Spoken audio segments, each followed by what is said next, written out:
Hello guys, update ko lang. Ayan, nakapag-skin coat na ako dito sa aming CR. Grabe ang kalat ko. Woo! Ayan, grabe ang kalat. Madumi ako mag-skin coat kasi hindi naman talaga ako expert.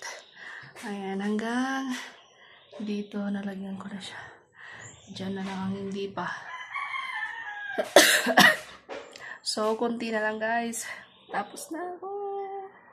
So, hindi ako pumasok ngayon para lang maglinis ng bahay at mag-skin coat dito sa CR. Kasi gusto ko na talaga matapos kasi may okasyon kami ngayong 31. Kaya, ayan. Nagugutom na din ako. So, hindi pa ako tapos. So, yun. At hindi pa rin ako nakapagligpit dito. Ayan na yung bahay namin guys.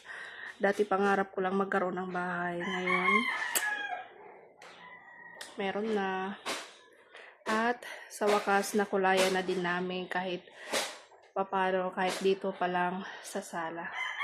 So yun guys, tatapusin ko lang ang aking trabaho. Bye! See you later!